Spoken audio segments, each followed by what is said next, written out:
You are listening to the Off the Top of the Dome Piece podcast.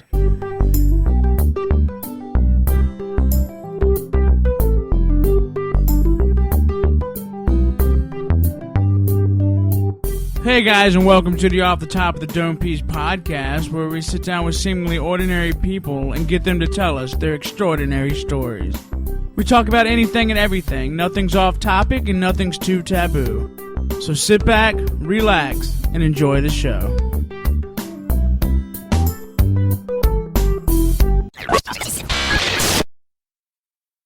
Hey guys, and thank you for checking out this week's episode of the Off the Top of the Dome Piece podcast, brought to you by dubspodsquad.com.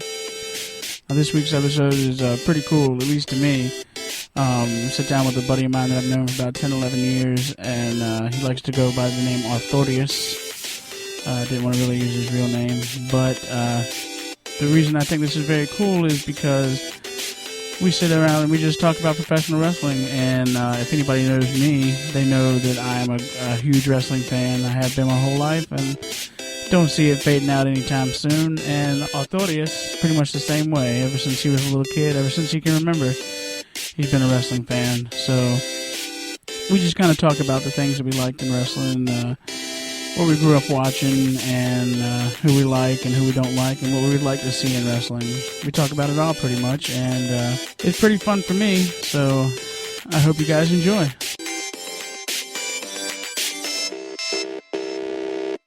We can just talk into it. Are you ready? So I don't have to put my lips on it now? No, you don't. All right.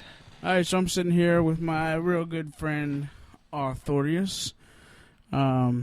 Thank you for letting me record us talking. Not a problem. Right on. So I figured that we could talk a little bit about wrestling, because after all, that is what a lot of our friendship stems from. Sounds about right. I mean, I bet you when I was like 16, 17. Well, the news thing first, but then wrestling followed after.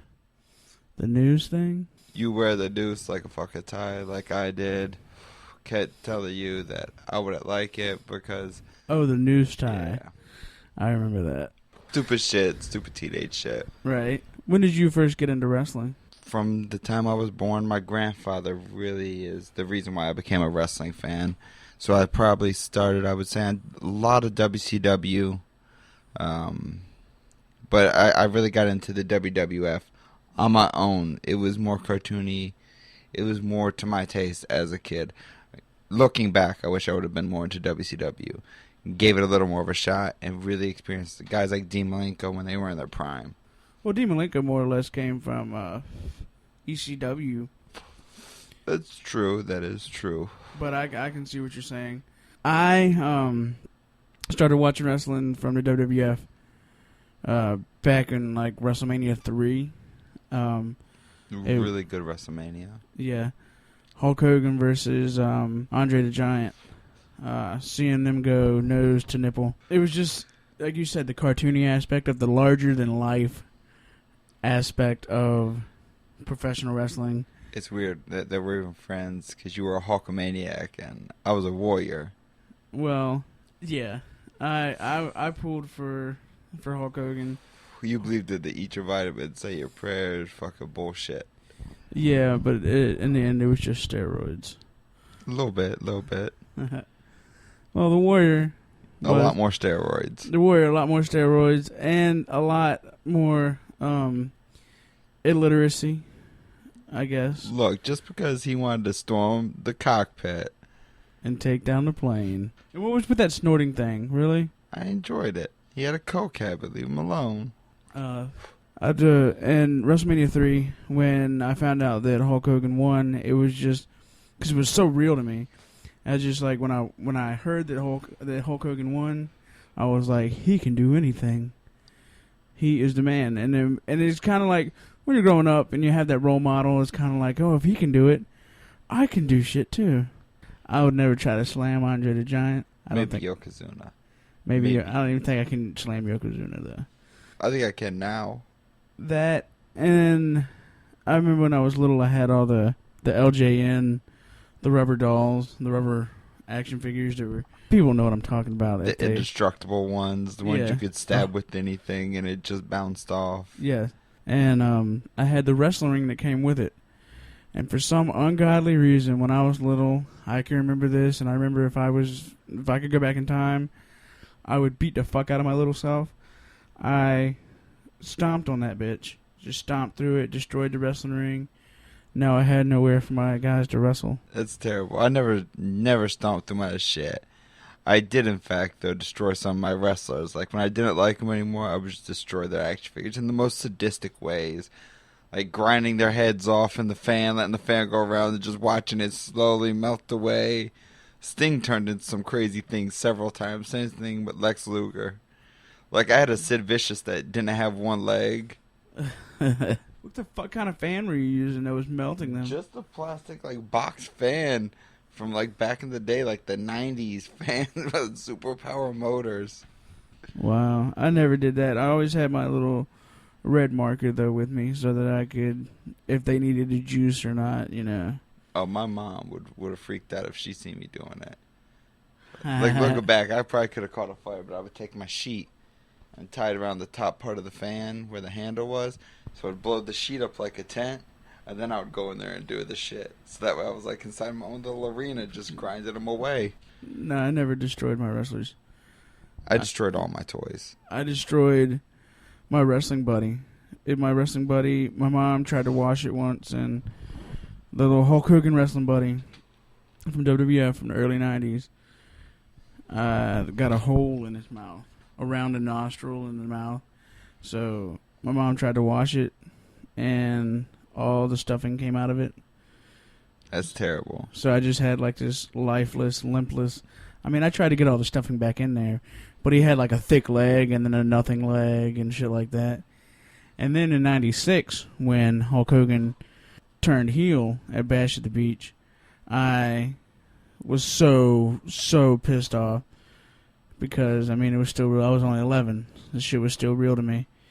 And to find out that Hulk Hogan turned on Sting and on Macho Man and on Lex Luger and the whole WCW, I fucked that thing up. That's terrible. I never knew that. Yeah. Now, were you ever enthralled with the wrestling as far as saying, oh no, this is just not fake, it's real? I got into several arguments about it's not fake, it's real. But at the same time, I would say probably around 10 is when my grandfather told me that it was, in fact, fake. Well, fake, I don't know if I was... Fake as in choreographed. Like, he was telling me that I shouldn't be going out back and trying to do that stuff with my cousin, because if I hit him with the chair, he's not coming back up. Yeah, that's very true. I wouldn't. That is, yeah. I did do the backyard wrestling. I did too, but I knew it was fake and choreographed, so I did that in my backyard. There was real elements, as in we really hit each other with this stuff, but we would put our hands up there or try to. I'm not saying there was never an accident, because there was several accidents, but didn't you knock Travis out? Didn't you? I knocked Travis out. I welted up from his feet all the way up to his neck with a PVC pipe. Good job. He deserved it, probably. Yeah, probably. Looking back now. Yeah. We won't get into that. But I will say that a lot of my wrestling fandom came from my family. Like, even like my mom and my dad, who didn't like wrestling, but bringing me home, like my dad worked at the hospital, so I got the body bag that I could put my wrestling buddies in after the matches and stuff. Your wrestling buddy, was it like a little kid body bag or something? Or? No, it was a full-size body bag. Full-size body bag. Wow. Yeah, I brought my full-size body bag to school, man. It freaks people out. Your teacher was probably like, well, I think we need to talk to this guy's parents. Your son... I didn't put no students in there or anything. What do you consider... Like, because a lot of people consider the era from 85 to, like, 93... ish, the larger-than-life kind of cartoon era, but a lot of people also say that it's the classics era. What do you think I personally was a bigger fan of the Attitude Era. I enjoyed everything from that era, though. Watched wrestling all through it. I enjoyed the larger than life aspect of it, but as it grew towards I would say even a more larger than life product, I thought the Attitude Era was just above and beyond anything that I could have ever thought wrestling would go to. Yeah, the Attitude Era, I think, is perfect proof and perfect way that you would consider the evolution of wrestling was the Attitude Era. It grew with the times. The stuff that happened in the Attitude Era, the people that were watching that shit were like, yes, you know. When I went to school, it was the one time in school where I was popular because I liked wrestling. People wanted to know what happened. And because I was watching both programs, and I knew all the news sites, so it almost was like I had an insider info because they were too stupid to log on to like a Raja or a WrestleZone and see the stuff. Plug for Raja.com, if it's even still around, and for WrestleZone.com. Yeah. You shouldn't plug WrestleZone, it's terrible. Well, now we're not going to get free shit. It's still a terrible. They got Mark Madden, let's be honest. Well, Mark Madden has his ups and downs, as does many people. All downs. The man's never said a positive thing about wrestling that didn't involve him. Yeah, pretty much. But like you said, when you were in school in the Attitude Era, that's kind of how it was for me. Tuesday was always the biggest gossip day, you know, with me and my friends, because it would always until be Thunder, and yeah, until SmackDown, Thunder and SmackDown. And a lot of it was they would watch WCW, and I was like you, I would watch WCW and WWF, and they'd be like, well, this happened on this Sting came out and did this, and all this kind of stuff. And I'd be like, well, did you see when Bret Hart and Stone Cold and all that kind of... They're like, no. What happened? You know, it was kind of like, you know... It's awesome that we kind of got to see the biggest ups that wrestling probably is ever going to see. And both seeing like the Hogans and the Warriors and the Stings. And then we got to see the Rocks, the Goldbergs. I think that with the Attitude Era of wrestling, though, it not only brought a great sense of mainstream, but it also got to the point where people weren't necessarily taking wrestling serious anymore. At the same time, it brought back some of the realisms because the characters, most of them were kind of pulled back. Like Austin was very clearly just Austin, and Goldberg was Goldberg. They weren't coming out there in crazy outfits anymore. Well, yeah, that's true. Except for guys like Kane, who are still just straight dominant. Yeah, Kane. Definitely. One of the most underrated wrestlers of all time. Happy he finally got a world title and got to carry it for longer than a fucking day. That was the ECW title, though. Yeah. The WWE ECW title, so that does not count. I'll take anything at this point for him. Yeah. What was your favorite time of the Attitude Era? Like, I mean, if you could pick out 5 things... I'll go with feuds because it's easiest to go with feuds during that era. Basically, anything Austin McMahon was great. Anything that The Rock was involved in when he was actually in The Nation.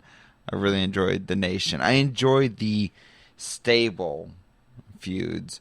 DX, Nation. The fact that DX feuded with The Nation is crazy because DX was so much higher than The Nation, but guys like Owen Hart were in The Nation Domination, so I was just a huge fan of them too. So yeah, the factions were great. The DX and DX and The Nation, and then Los you had Boricuas. The Los Boricuas and Disciples of Apocalypse, and you had fucking NWO over in WCW. You had the Flock. The Ravens, Flock, NWO, WCW. The LWO, when the NWO blew up and they were like, we got to give everybody one of these. Yeah, the only thing I liked about the LWO, though, was Eddie Guerrero. He was awesome. Yeah.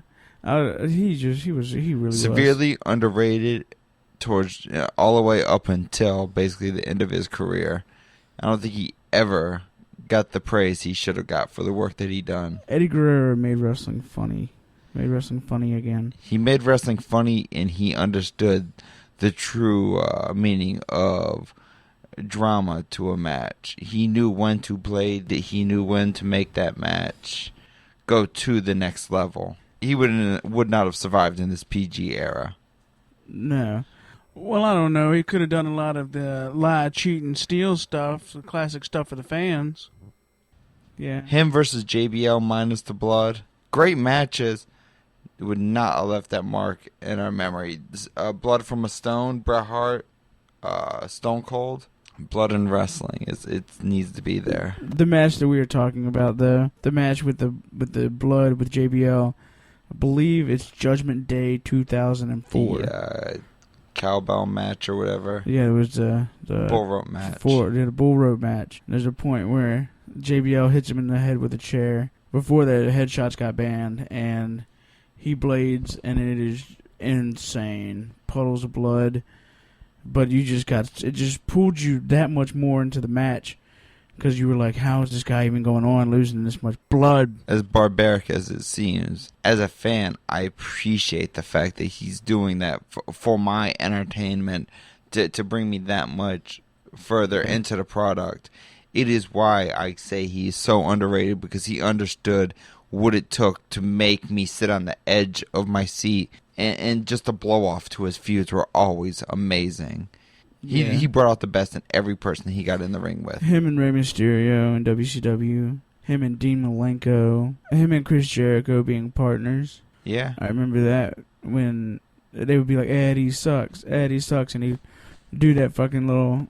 So he would basically run on his knees into the corner and be like, protect me, and then Jericho would cover his ears. So Eddie Guerrero was a very good part of WCW and the WWE as well. And, I mean, what did you think when they changed the name from WWF to the WWE? I will say I love the campaign that WWF put on of get the F out when they were going to WWE. I've hated everything since then. I've not been a fan of the WWE since its beginning stages, but... The Get the F Out was great. The Get the F Out was still very Attitude Era fucking-esque. Because they didn't change into WWE until late 2002, right? Yeah. Well, that's when Attitude Era ended, so I can see why that would still be considered Attitude-esque. The progression over was terrible for me.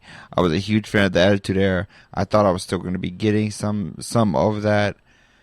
I've got nothing even close to the cutting edgeness that I've experienced during the Attitude Era. I'll have to agree with you on that. The feud, you said the feuds in the Attitude Era. The feuds were the defining moment of the Attitude Era. It was some of the best time for wrestling because of the feuds, because of the superstars, because of the fact that every person on the roster fit into the main event spot. And I can actually pinpoint a few things that actually happened. A defining moment for me in the Attitude Era was when Terry Funk and Cactus Jack got thrown off of the entrance ramp by the New Age Outlaws. The dumpster ride? Yeah, the dumpster ride from... Yeah, the dumpster ride. Yeah, that was a great great night. And then when they... Because I seriously thought they were hurt. And then they came back at the end of the night. Chainsaw Charlie and Cactus Jack all bandaged up and shit. I was not a big fan of the Chainsaw Charlie character, though. Yeah, well... I love Terry Funk, though. I appreciate what he did for hardcore wrestling. And even though I do believe there's no place in wrestling for the brutality that they went through. Yeah. There should be no bomb matches. That's fucking retarded. In WWF, see, it's kind of hard to just kind of fit all this stuff into one podcast, though, because, you know, there was just so much that went on. Like with Sting was not talking. Going over to the Crow gimmick was the best move of Sting's career. I would have to say that Sting going to the Crow gimmick is probably the best thing that happened to WCW when the NWO came back. It gave them the ultimate face for the NWO to go against. Exactly. It just sucks that it took a year and a half for that to happen. I'll agree with that. But when it happened, though, I got that pay-per-view because that was a pay-per-view I actually paid for. I didn't just watch that by messing with the settings on the... And it means a lot when you buy a fucking WCW pay-per-view after all their fucking blunders. Well, they were putting on solid pay-per-views at that time. I got a terrible feeling towards their pay-per-views. I was one of them poor souls who paid to see Hogan versus the Warrior at fucking Halloween Havoc. Oh, God, I was too. That was absolutely terrible. Part 1 wasn't as bad. I'm just not a fan of a lot of what WCW was doing towards the end of WCW was terrible, but there was so much bright spots in it, and I wanted it to keep going because there was so much going on that was good.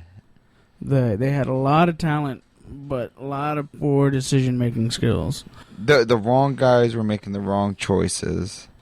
You can't be paying everybody on if this guy gets more than I get more, because then you get two guys going back and forth. Especially the finger poke of doom. That is not as bad as everybody makes it out to be. I'm not. I mean, here's the thing. If it would have had a better payoff, awesome. But Goldberg had to go and be stupid. That's my only complaint. Anything, I'm cool with anything happening in wrestling as long as it has a great outcome. I'd have been fine with the necrophilia shit in WWF. Had it have paid off to anything, it was stupid. There was no reason for it. The pulling all the stuff out of JR's ass. Yeah. No reason for it. Well, I mean, we're not going to say that WCW is the only one that had poor decision-making skills, but they're the only ones who made so many poor decisions. They poor decision themselves out of business. Yeah, and I definitely wish that Eric Bischoff would have bought WCW. Or fucking Paul Heyman, somebody. Or combined, they could have fucking bought it. And yeah. I think that's too many big heads working on a project, though.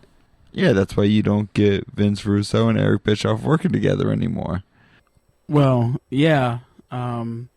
So, at this point, WCW had been sold to Vince McMahon, which then leads to the Dualcast show, where it had the WWE monitor on the WCW program. I watched both that night. You back did? to back. I only watched the WWE one where Vince came out and said that he had acquired WCW. Have you went back and watched the other one yet? Not completely through. Which one did you actually watch? I watched Raw. Also, I'm interviewing you. I watched Raw. I watched Raw when it was on. I watched WCW after. WCW was a better show that night. Of course it was. It was their last show. WCW was a far superior show that night. And I'm going to go as far to say WCW was probably the far superior show for the couple weeks leading up to that night. Everybody seemed to have stepped their game up, and they were trying their hardest. I think the feeling was they were going under. They knew that something wasn't right. And so at this point, WCW is gone, and ECW is gone. But shortly thereafter, spawned a new company. I watched TNA the day it aired, but before that, even before TNA had even came around, there was pay-per-views like for XWF and stuff like that, which were great shows, and any of them companies could have spawned and grew big. I never seen any of them doing it, but I got to see guys like Vampiro and Kurt Hennig and stuff like that on these shows. Even Bret Hart. I seen Bret Hart there before he ever made a return to the WWF. He was commissioner of one of them. And that was right after he had his stroke and everything, right? Yeah. So he was just kind of there. Even Sting, I don't know if I ever told you, Sting made some appearances at them too. It was really crazy time for wrestling. Shortly thereafter WCW, so many companies just started throwing pay-per-views on DirecTV. I was getting like 1 a month, 2 a month, 3 a month. Like they were just rolling in, and like our bills started climbing. I never. Well, that's when I met you. Cause I got every pay-per-view. Because you got every pay-per-view, and you showed me TNA like a month or two, maybe 3 after it started. Oh, I couldn't show you after the first show, because as great as it was seeing guys like AJ Styles, and he was great that night, there was guys like the Johnson twins who were just absolute terrible, and you wanted to say the company was going to move forward, at the same time, if they hitched their ride to guys like the Johnson twins, they were destined to go down. Like, they were just two fat dudes and just terrible. Well, watching the TNA DVD, they talk about how the dark match before they went live on their first pay-per-view, the big dude Cheeks or whatever broke the ring, like broke the ropes and shit. So I imagine that first night they weren't really worried about the Johnson twins. Well, they talked them up on the show. They were all about the Johnson twins. Were they? Yes, they were fully behind. The announcers were behind the Johnson twins. I do not remember seeing them at another show, though. That wasn't the only blunder they had. They had that guy who was supposed to come in, that Ultimate Warrior-like guy, who his first night dropped the guy. Oh, Triton. Yeah, Triton. TNA's had some terrible debuts. Yeah. And at this time, there's a lot of stuff going on in WWE as well. They got Jericho being undisputed champion, which is just mind-boggling to me. Jericho's debut in the WWF was one of the most amazing experiences ever. Yes, it was. I kind of feel like we're jumping. Oh, we're totally jumping. But you just started talking about Jericho being in the WWF, and I wanted to just point out his emergence into the WWF. That's the reason why he was undisputed champion, because the moment he stepped foot into that company, they were like, this guy's a star. Exactly. Who'd he beat? He beat The Rock and Stone Cold Same in one night.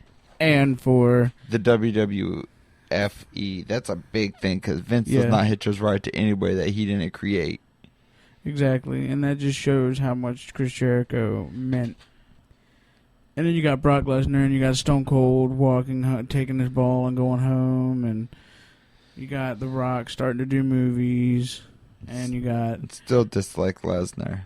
You had the NWO come back into WWE. Yeah, Lesnar was a big part of 2002, 2003. I did not enjoy Lesnar. I mean, Lesnar was one of them guys that was force-fed to me, and he was not the guy that I wanted to see. You can't say, though, that he didn't have good matches. He had great matches. Him and Kurt Angle at WrestleMania. Yeah, I mean, I marked out when he smashed his face. Yeah, when he almost broke his neck. Yeah, well, he did break I freaked the fuck out.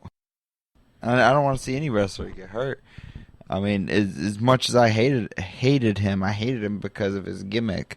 And they wanted me to hate him, and it didn't matter what it took for me to hate him. I was going to hate him because he was a heel. But at the same time, I knew wrestling was fake, so I don't want to see anybody get hurt. I don't want to see anybody lose their line of making money for their family. We just totally skipped over Owen Hart. We did. Owen Hart, super sad time. Missed a week of school. My mom woke me up and told me I didn't go to school for a week. I was also babysitting my cousin after school and did not babysit my cousin for a week either. I went to school and I actually found out that it happened, and because it was the one pay-per-view that I didn't watch. I didn't watch it either, but because I had school. So I was going to go to bed, and my mom woke me up because she seen it on the news. And I told her I won't go into school. Everybody in school knew that I liked wrestling. Owen Hart was one of my favorite wrestlers. I mean, I had posters of him. I had his action figures. Owen Hart was, the guy that I was a fan of. Yeah. Him and Shawn Michaels were kind of my guys. God, man, Shawn Michaels has meant so much to wrestling. He's like a... Because I've had this conversation with you where I've told you that Shawn Michaels and Ric Flair are the two greatest wrestlers ever. Far and beyond. Hogan has his claim to fame, but he has not done nearly the amount that... Well, see, Hogan's on a different scale. Hogan, not a greater scale or a smaller scale, but it's just...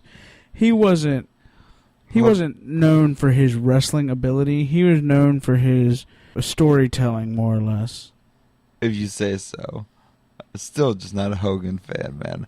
I despise the guy a little bit. You were an Ultimate Warrior fan. Clearly. But yeah, obviously. But you like Shawn Michaels. Love Shawn Michaels. So. The day he threw Marty Jannetty through the window, his career took off. Yeah, I remember that. It was it was once again another defining moment in wrestling for its time. I hadn't seen anything like that before. It's such a big heel turn. It's such a big heel turn and such a... It's not like the Rockers were a main fucking stream tag team. They were just kind of one of the mid-card tag teams and they have such a big storyline. Just boom. Just two mid-carders. It was crazy. Looking back at it now. Neither guy was that popular or that famous. They both had their somewhat following, but Marty Jannetty had a way bigger fan base than I remember. Maybe it's They because had the the Shawn match Michaels of the year fan. for '93, didn't they? Yeah. Great match, Raw. Actually, I didn't see it then. I was years and years later. When you were living with me at the other house when I was started using that Mamba and stuff like that, and we were doing all them pay-per-view nights. Yeah. We would make our own pay-per-views. And we always had like the 30-minute matches. A lot of Samoa Joe and Daniels and AJ. Lots of TNA. Whole lot of TNA. A lot of Undertaker. A lot of Kane. Undertaker versus Shawn Michaels WrestleMania. Anytime that you can see any of their matches. Any matches that Undertaker's been in for the past 6 years at WrestleMania and Shawn Michaels at WrestleMania, then those are awesome fucking matches. They're 5-star. You won't find a better example of why to be a wrestling fan. Wrestling was so plentiful back in the 90s and the early 2000s. Yeah. Sometimes I forget that wrestling was so good because sometimes wrestling is so bad now. It really is. Wrestling is quite terrible on the Raw side. Bright glimpses here and there. TNA has a lot better stuff.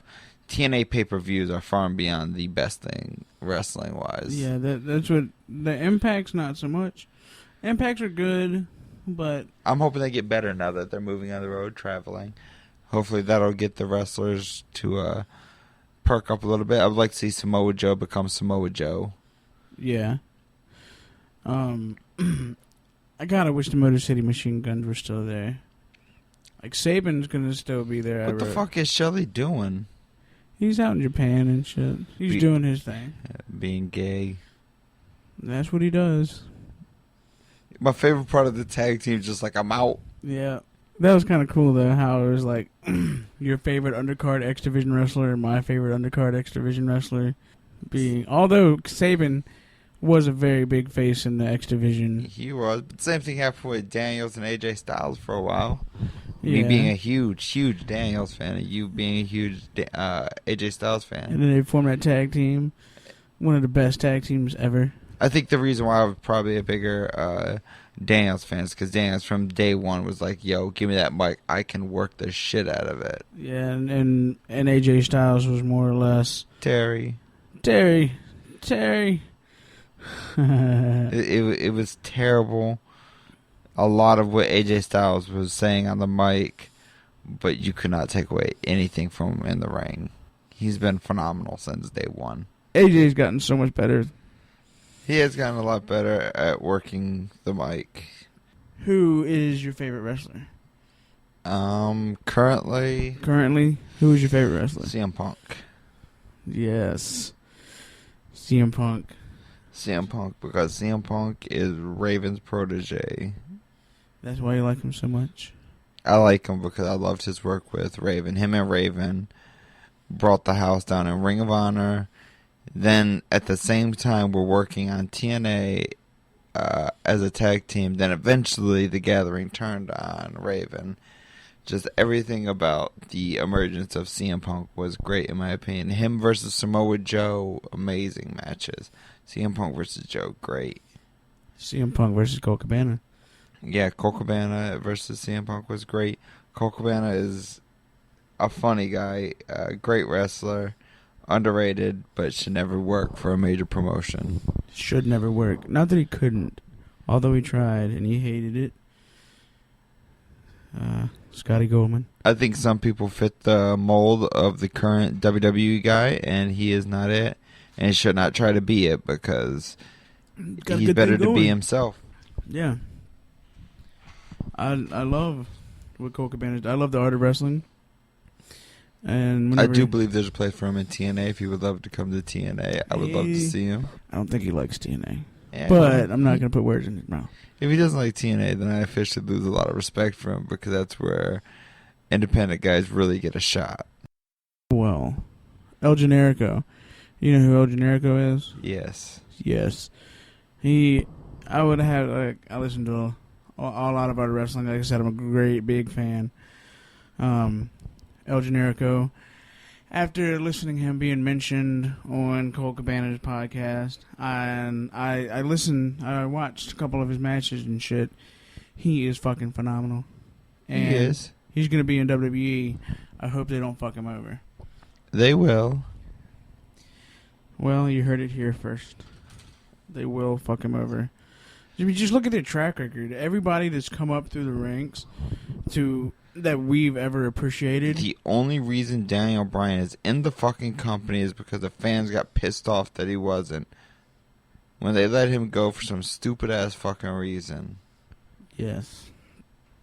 WWE has a way of fucking over anything that the fans are going to thoroughly enjoy. Look at Cena.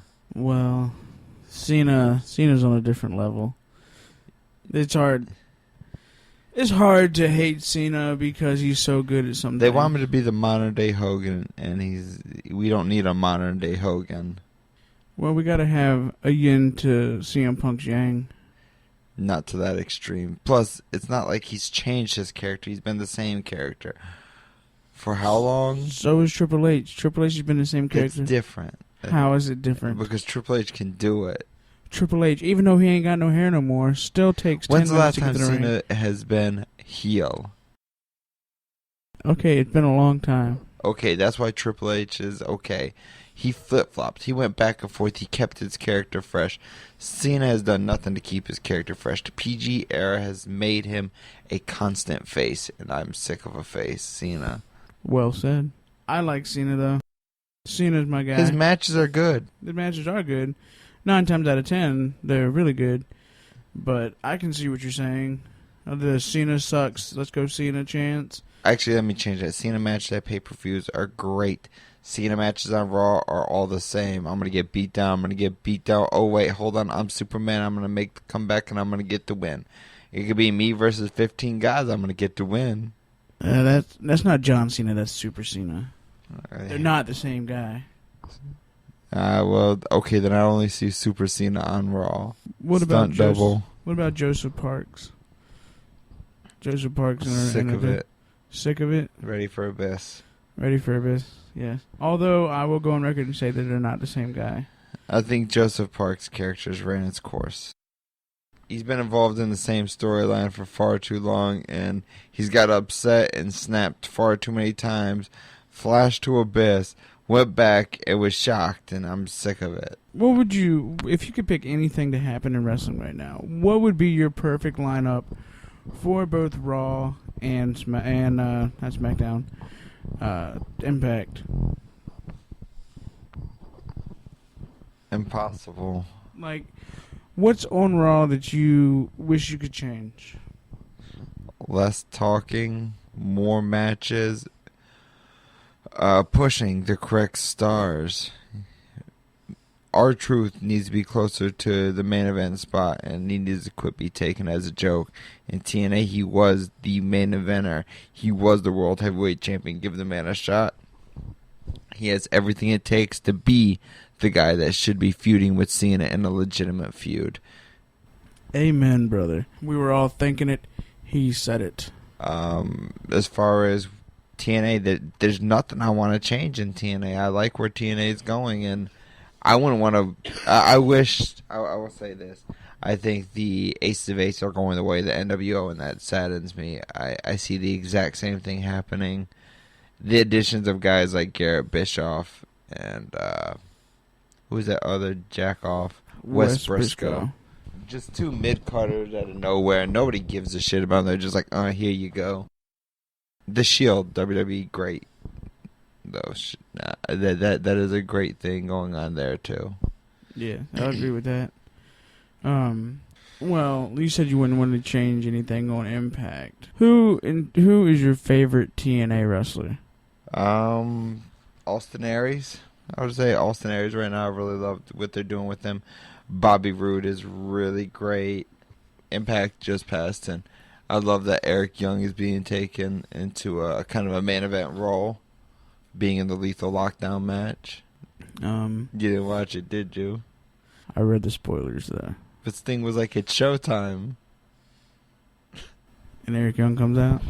Yeah. Like, Did he still have the gnarly beard? He was doing the it's showtime, and they weren't kind of taking him seriously because it's Sting's catchphrase, and they were like, just announce who it is. He was like, no, you don't get it. It's showtime. Then Eric Young comes out. Is he still got the gnarly beard? Yeah. Is he still rocking the goofy outfit? I don't know. I read the spoilers. You didn't watch it either? I didn't watch it either. See, I was playing WoW.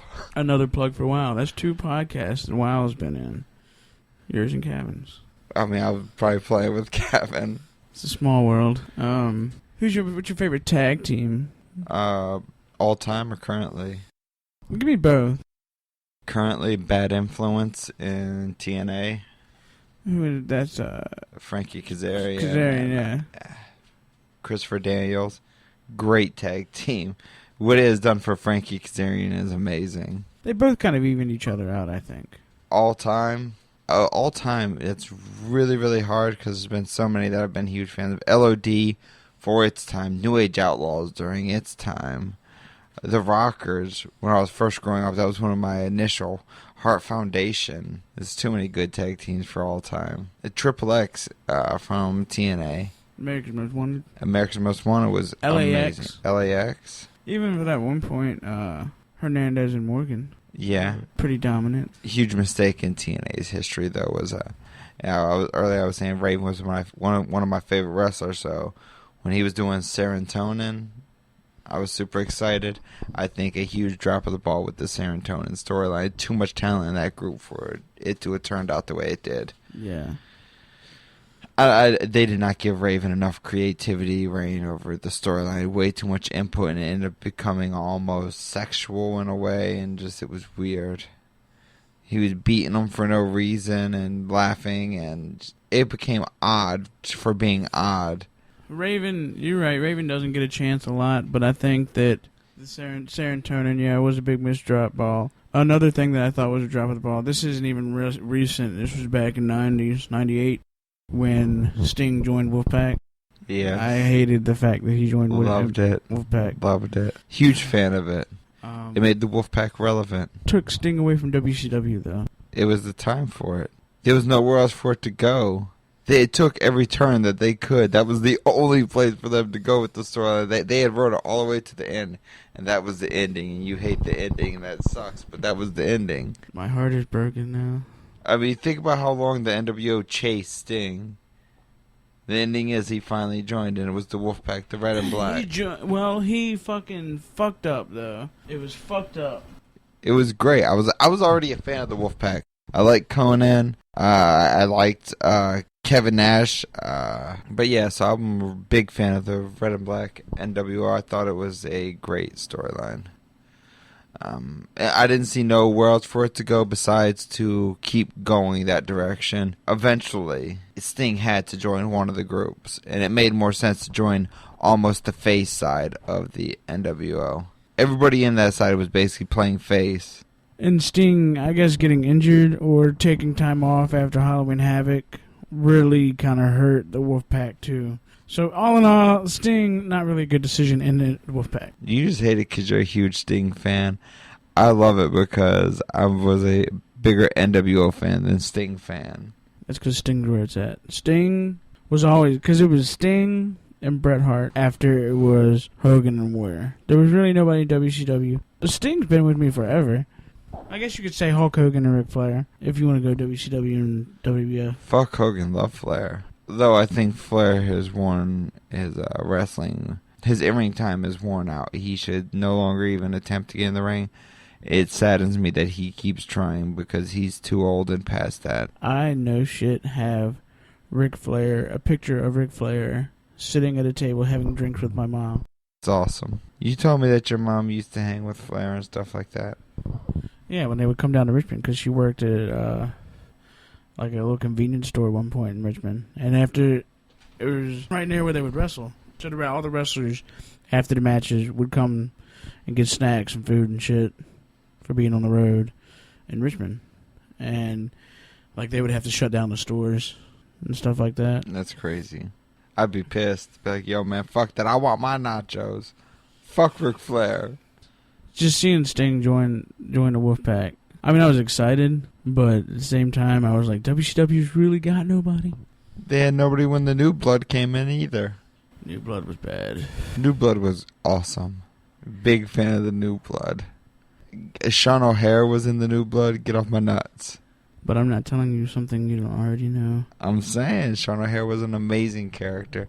He laughed and lost his job. It's not supposed to be that fake. I love Sean O'Hare. So what are you looking forward to in the year 2013 in wrestling? Hopefully the reemergence of Karma or Awesome Kong. That's a good thing to look forward to. I want to see women's wrestling back where it was when TNA was at its top. Seeing Gail Kim versus fucking Awesome Kong was great.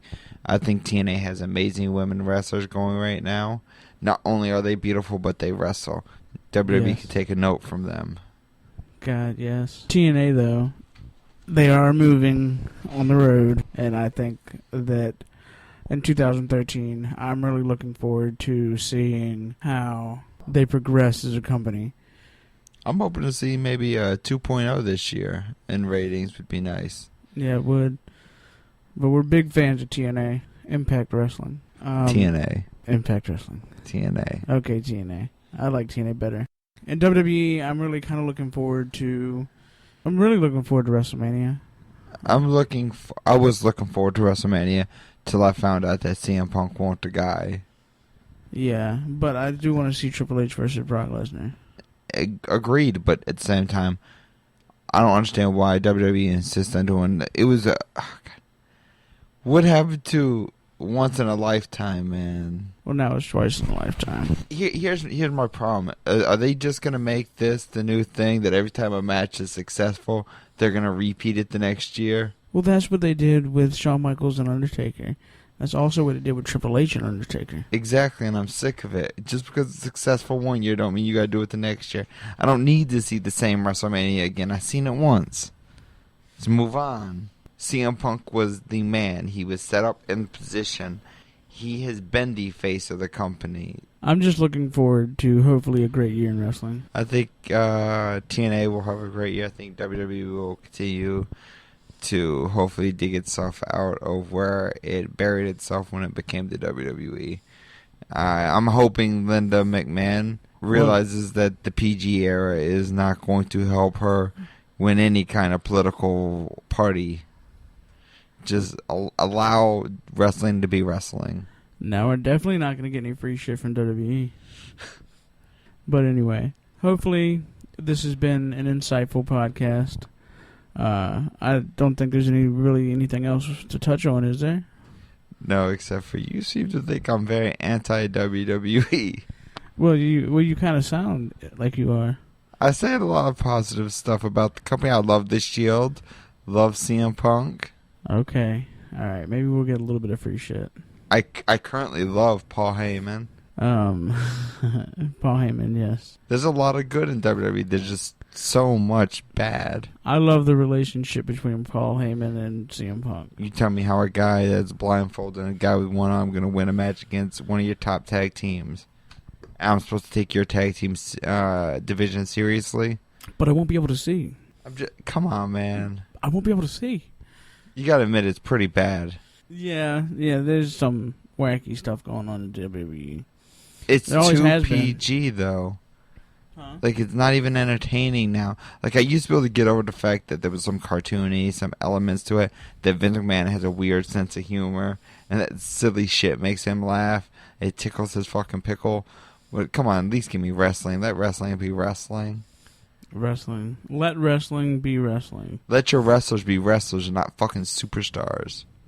Entertainers. Yeah. This is wrestling. This is wrestling, and this has been a podcast about wrestling. God, I miss when TNA was. This is wrestling. Yes. Great time for TNA. This is wrestling. Well, I appreciate you letting me record us talking about wrestling. Not a problem. I'm happy you finally got your mic working. Yeah. There's going to be a lot of editing with this one. Hope I can do it, but I think I can. And I hope that everybody enjoyed it, hearing two guys that's, not to toot my own horn, know a lot about wrestling as far as the aspect that we get to see of it. We smoke a lot of weed, so we watch a lot of wrestling. And that's where we'll end this podcast. That's a plug for marijuana and marijuana legalization. Yes, sir, it is. All right. Well, say bye to the people. Bye, people. All right. Later. And there you go, guys. That was another extraordinary story from a seemingly ordinary person. Even though it was all based about professional wrestling, one of my great passions in life. And I want to thank everybody for listening and everybody that's checked out my stuff. I'm doing a lot of things, trying to join as many social medias as I can. I got a Mixcloud, I got a SoundCloud, I got the iTunes thing going on, I got Spreaker.com, I'm doing that. Trying to do a lot of things and expand as much as I can. So go to my website at dubspodsquad.com. If you have any questions, comments, or concerns, suggestions, anything, shoot me an email. I'm at dubs@dubspodsquad.com. And go check out Dub's Rec Room, where I post up pictures, videos, or songs of anything that makes me happy. And join Dub's community so you can tell your own story. So we're off the top of the Dome Piece. I'm Warren Gaskins. Thanks. I'm too high for this. This is With Terry Funk and Cactus Jack. With Terry Funk and Cactus Jack. With Terry Funk and Cactus Jack. When Terry Funk got